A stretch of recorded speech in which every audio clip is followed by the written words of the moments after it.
Everyone needs some time and space to think, to process things, to find themselves, to center themselves.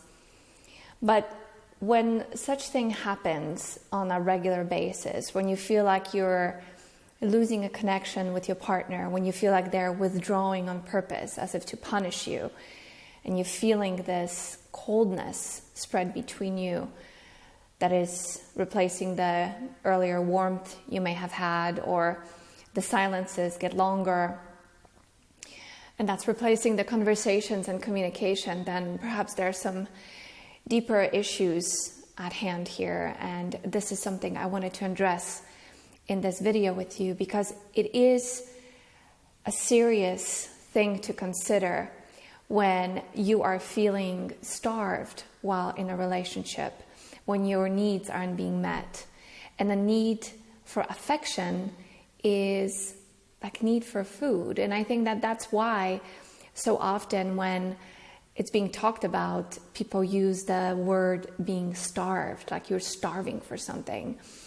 And that's precisely what happens, because it's a form of nourishment that when it's being withheld from you on a regular basis, it can be very harmful over an extended period of time. So if you are in that kind of a relationship, you find yourself feeling neglected, you're finding yourself feeling as if you don't matter, as if you're invisible, then perhaps there are some things you need to consider doing.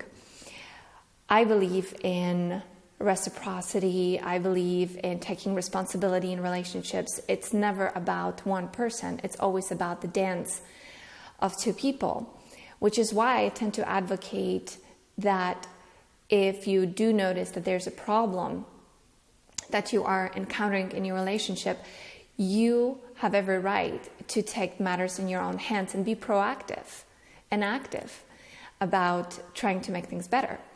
So if your partner is one of those people who acts this way, and you know, withdrawal can also be the effect of, or the symptom of stress. And this is how some people have learned to cope with it. They don't want to communicate about it, talk about it. They actually withdraw and go into their own shell. And that is okay. It's okay to do that. However, if it begins to undermine communication and intimacy, and it goes on for an extended period of time, it can create a damage in the relationship that is not recoverable. So addressing it early on is a good thing. Of course, there tends to be always a period of observation when you're getting to know each other and you're trying to gauge the style, and you don't want to jump the gun too quickly and be too pushy and be nagging or this or that. So that's of course natural. But when you feel it, and you'll feel it in your body, when you feel like this person is just literally starving you, then something needs to be done. This thing needs to be addressed. So one of the first things that you can do to address it is just literally talk to your partner about this. Say how you feel, say what your needs are, and you can also ask point blank, is this just how you are? Is this how you are in all of your relationships? So that I don't take it personally, so that we can find a harmony, so we can find a way to make it work. And that conversation is going to give you a lot of insight about what's going on. Now, this person may be hiding their true intentions, and they might tell you something that is not true, or something that covers up the truth. Maybe they don't want to hurt you. Maybe they don't want to lose you. They may say that, yeah, this is exactly how I am, and I'm sorry, I'm going to work to make it better because I understand it's important for you. But then over time, you see them resort back to the same old behavior. So you can try that a few times. But then if it continues to happen this way, that should give you a deeper insight that is behaviorally based, as opposed to being told something that you obviously want to hear. The other thing you can do is you can literally reach for it.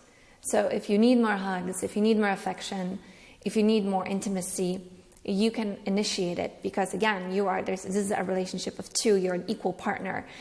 And it is possible to teach people how to open up, and it can take time.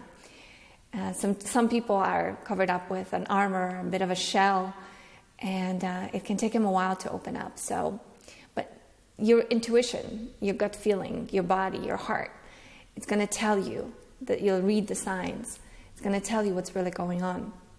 And if things are not adding up, again, if maybe you're reaching out, you're getting a little bit, you're getting a little crumbs, and it's getting less and less and less, and you're not really seeing a long-term improvement, then perhaps it's time to consider option C, which is to leave the relationship.